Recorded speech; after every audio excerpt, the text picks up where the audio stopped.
Morning, folks. This is Sissy. I wanted to share with you. I was reading in Proverbs this morning. The beginning of Proverbs, there God talks about seeking wisdom and hearkening your heart to wisdom and understanding, and having a grateful heart. And I just wanted to share with you some of the ways that I've found to do that as I get older.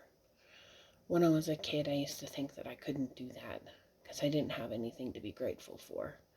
Life was hard and there were so many bad things in the world. I couldn't figure out what to be grateful for.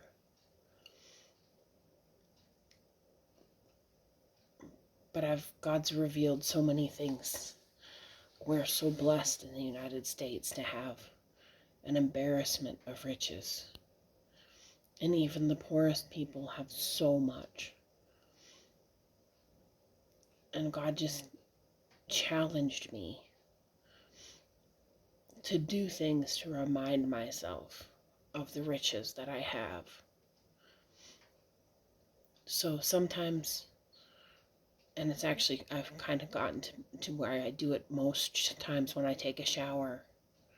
I turn the shower before I get out to the cold water and just stand there for a few minutes, and I rinse off with cold water, which obviously is environmentally friendly as well. But when you do it, just think about what a blessing it is. Thank God for the hot water, to live in a house that has hot water. And pray for people. Spend that few minutes praying for people who don't have running water, who don't have clean water. There are so many people in the world who have to walk miles to get a bucket of water that people here wouldn't even water their dog with. And they have to carry that bucket 5 miles back and feed it to their babies. And we are so blessed.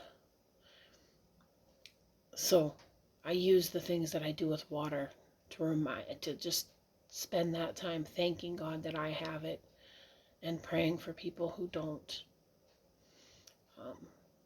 When you're cooking supper, instead of grumbling because you have to cook supper, thank God for all the food in your cabinets, and pray for people who don't. Sometimes I will fast, and I'll just skip supper, which is all fasting is just skipping meals. Only God doesn't tell you to fast so that you look good. He tells you to fast because he wants you to take the time that you would normally spend cooking and eating and cleaning up and spending all that time and effort. If you would spend that time talking to him, thank him for the food in your cupboards, that when your fast is over, you have something else to eat. There are so many people in the world who are hungry and they don't have food in their cupboards. They're not choosing to not eat. Thank God for what you have. Pray for those who don't. If you keep doing these things, you position your heart, you position your mind to thank God for all of the blessings in your life. Things that you might not even recognize as blessings sometimes. Look for the blessings in your life and look for ways to bless people. Sometimes maybe don't fast from food, fast from your routine. Consider going and buying a family meal at KFC and going to the park and just sitting down with a homeless person and sharing that meal with them. And you eat with them and talk to them like they're a person and ask them about their story and spend time with them. The food will help them, but being treated with dignity and interest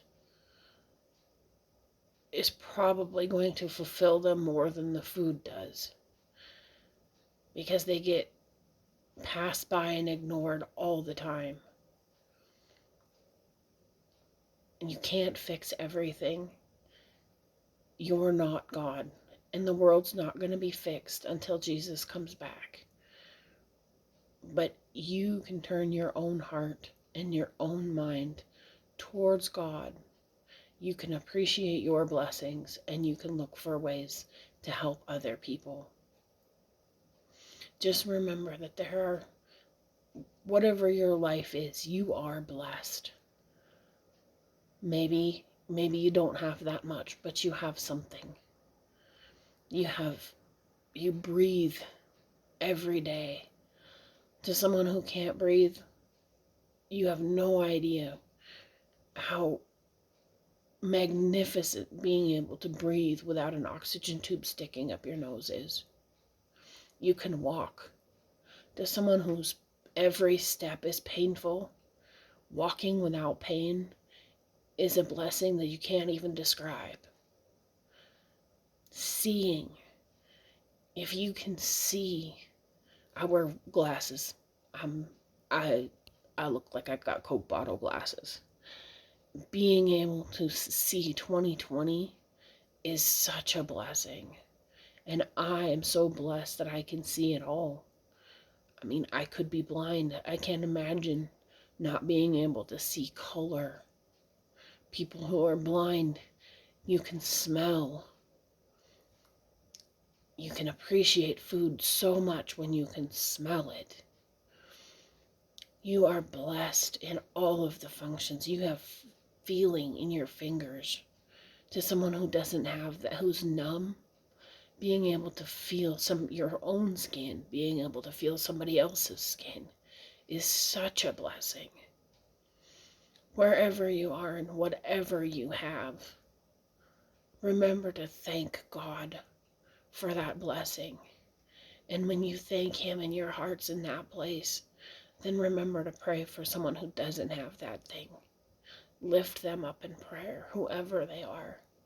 You don't have to know who it is. God knows who it is. And that prayer will allow Him to send angels to them. There are so many opportunities in every day for each of us to reach out and to think about other people and to thank God. Because He's built so much goodness into this world. There's evil, there's bad. But what you look for, you find. And I'm just challenging you to start looking for the good. Look for good in the world. Look for good in your body. Look for good everywhere. Because it's there if you seek it. Open your eyes to the goodness and your ears to the blessings instead of listening to the garbage all the time. You have it there. Go forth and look for good. God bless.